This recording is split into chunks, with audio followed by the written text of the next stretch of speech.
बिस्मिल्लाह ए रहमान रहीम। अस्सलाम वालेकुम प्यारे दोस्तों, आज हम एक बेहद दिलचस्प और सीखने वाली कहानी साझा करने जा रहे हैं। यह कहानी एक हिंदू भाई की है जिसने अपना नाम बदलकर हज करने के लिए मक्का पहुंचने की कोशिश की। इस वीडियो में हम जानेंगे कि उस भाई के साथ वहां पहुंचने के बाद क्या हुआ और यह कहानी हमें किस खास नसीहत की ओर ले जाती है। आइए इस रोचक सफर पर चलते हैं। दोस्तों, जैसा कि आप सब जानते हैं, सऊदी अरब के मक्का और मदीना शहर में गैर मुसलमानों का जाना मना है। इन दोनों शहरों में हिंदू लोगों को जाने की इजाजत नहीं है और यहां पर उनका जाना सख्त मना है। अगर कोई गैर मुस्लिम शख्स किसी गलत तरीके से मक्का और मदीना में जाने की कोशिश करता है तो उसके साथ क्या होता है, ये जानकर आपके भी रोंगटे खड़े हो जाएंगे। आज की इस वीडियो में हम आपको सुनील नाम के एक शख्स की कहानी बताएंगे जो अपना नाम बदलकर मक्का और मदीना पहुंच जाता है। लेकिन वहां पहुंचने के बाद उसके साथ जो कुछ भी होता है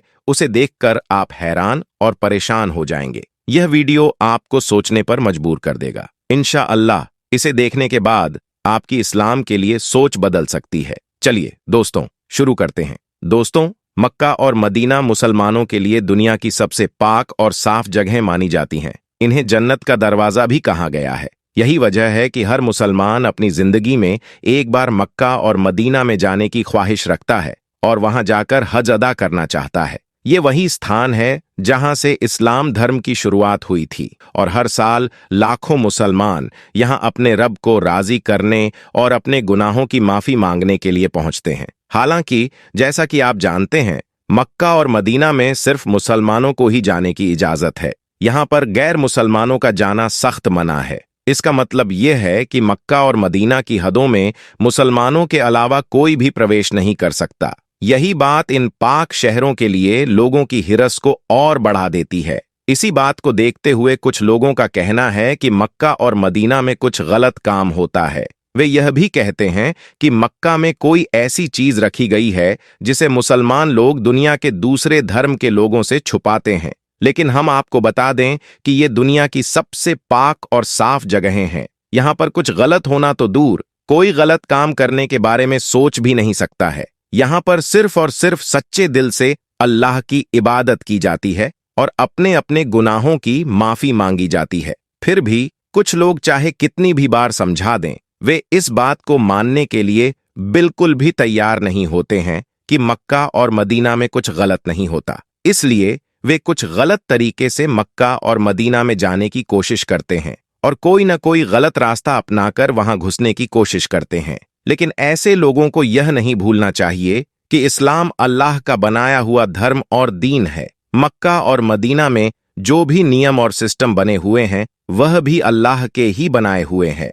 इसलिए जो लोग गलत तरीके से मक्का और मदीना में जाने की कोशिश करते हैं, अल्लाह उन्हें कभी भी कामयाब नहीं होने देता। इतना ही नहीं, आज तक जिसने भी गलत तरीके से अपना नापाक इरादा लेकर मक्का और मदीना में घुसने की कोशिश की है, वह कभी भी काबा शरीफ की इमारत तक नहीं पहुंच पाया है। ऐसे लोगों को या तो सऊदी अरब की पुलिस पकड़ लेती है या फिर अल्लाह की कुदरत खुद ही ऐसे लोगों का हिसाब किताब कर देती है। अब हम आपको भारत के केरल के रहने वाले सुनील नाम के एक ऐसे शख्स की कहानी बताते हैं जिसे सुनकर आपको इस्लाम धर्म की सच्चाई का पता चलेगा। आपके दिल में जो इस्लाम को लेकर गलत फहमियां बनी हुई हैं वह भी दूर हो जाएंगी। दोस्तों, भारत के केरल का रहने वाला एक शख्स था जिसका नाम सुनील था।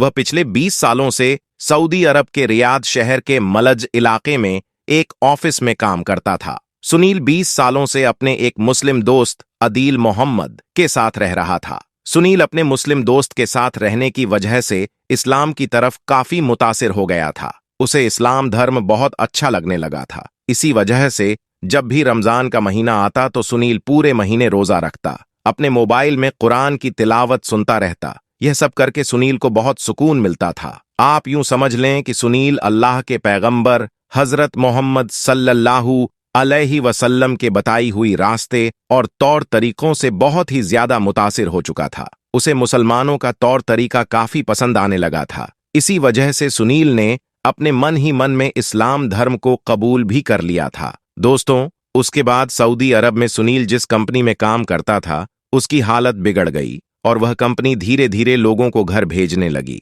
ऐसे करते करते एक दिन सुनील का भी नंबर आ गया। यानी कि सुनील को भी अपने घर भेज दिया गया। अब सुनील केरल में अपने घर पर आ गया था और अपने लोगों के बीच में रहने लगा था। लेकिन अब सुनील को अपने लोगों का तौर तरीका बिल्कुल भी पसंद नहीं आ रहा था। उसे यहाँ पर घुटन सी महसूस होने लगी थी। अब सुनील यहाँ पर दिल ही दिल में अल्लाह की इबादत करता और दुआ करता रहता था कि अल्लाह कोई ऐसी सूरत निकाल दे कि वह वापस सऊदी अरब चला जाए। लेकिन उसकी उम्र ज्यादा होने की वजह से अब उसका दोबारा वीजा भी नहीं लग रहा था।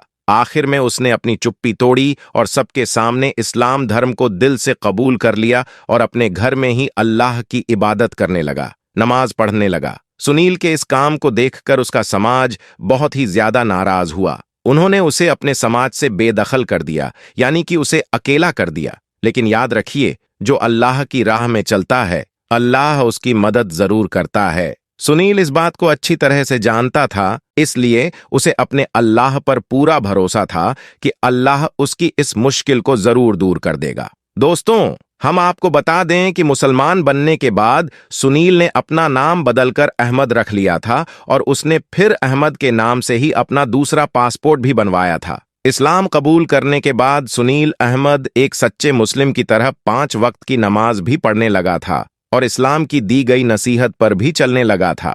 एक दिन सुनील फज्र की नमाज पढ़कर अल्लाह से दुआ मांगने लगा, या अल्लाह, मैं आपका घर मक्का और मदीना की जियारत करना चाहता हूँ। या अल्लाह, मैं हज करना चाहता हूँ। अब मैं हमेशा हमेशा के लिए वहीं पर रहना चाहता हूँ। यहाँ पर मैं घुटन महसूस करने लगा हूँ। या अल्लाह, मेरी इस ख्वाहिश को पूरा कर दें। इस तरह से सुनील ने अल्लाह से गिड़गिड़ाकर दुआ मांगी। अल्लाह ने सुनील की इस दुआ को कबूल फरमाया और कुछ दिनों में सुनील का वीजा लग गया। सुनील उर्फ अहमद हज करने मक्का मदीना पहुंच गया। अब उसने अपने मन ही मन में यह इरादा कर लिया था कि वह जितने भी दिन जिएगा वह वहीं पर रहेगा। यानी कि उसने सोच लिया था कि वह अपनी आखिरी सांस तक मक्का और मदीना में ही रहेगा। वह अल्लाह के इस पाक घर को छोड़कर वापस नहीं आएगा। यही सोचकर उसने इंडिया से अपने साथ अपना कफन भी ले लिया था।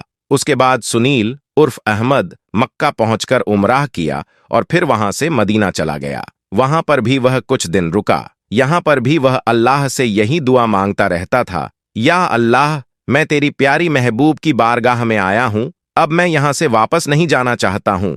या अल्लाह, मेरी दुआ कबूल फरमा। अल्लाह ने उसकी इस दुआ को भी कबूल फरमाया। जब उसका वापस आने का वक्त करीब आ गया तो एक दिन सुबह फज्र के वक्त में वह नमाज पढ़ रहा था। उस दौरान सुनील उर्फ अहमद जैसे सजदे में गया तो अल्लाह की कुदरत से उसके साथ कुछ ऐसा हुआ कि वह वापस सजदे से उठ नहीं सका। उसके सजदे की हालत में ही मौत हो गई और सुनील उर्फ अहमद को वहीं पर दफना दिया गया। अब दोस्तों, आप खुद ही सोचिए, एक गैर मुस्लिम जो कि जन्म से इस्लाम के साथ पैदा नहीं हुआ था, लेकिन इस धर्म की खूबसूरती ने उसे एक सच्चा मुसलमान बना दिया। उसने अपनी आखिरी सांसें भी मक्का और मदीना जैसी पाक जगह पर ली और मदीना की पाक मिट्टी भी उसे नसीब हुई। इससे यह बात साफ हो जाती है कि खुदा अपने बंदों से बेपनाह मोहब्बत करता है। अल्लाह अपने किसी भी बंदे को अपनी रहमत से महरूम नहीं करता है। तभी तो अल्लाह ने सुनील उर्फ अहमद की इस ख्वाहिश को भी पूरा कर दिया और पूरी दुनिया के सामने सुनील को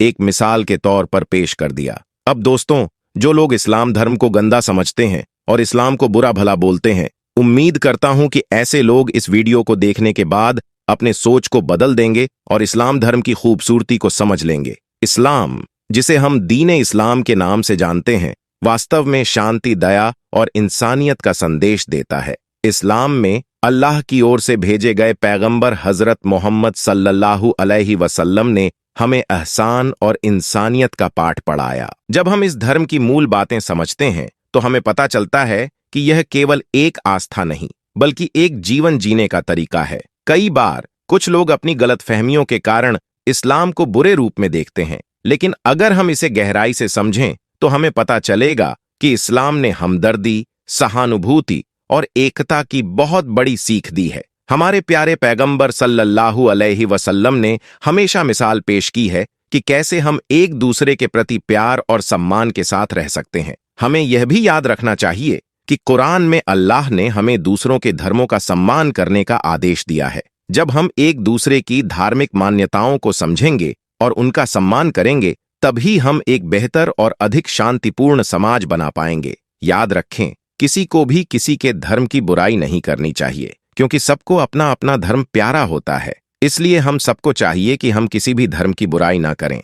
तो दोस्तों, आज की वीडियो में बस इतना ही। आपका हमारी आज की जानकारी के बारे में क्या कहना है, कमेंट सेक्शन में जरूर बताएं। साथ ही वीडियो पसंद आई हो तो वीडियो को लाइक करें, शेयर करें और चैनल को सब्सक्राइब भी जरूर करें। मिलते हैं एक नई वीडियो के साथ, तब तक के लिए अल्लाह हाफिज।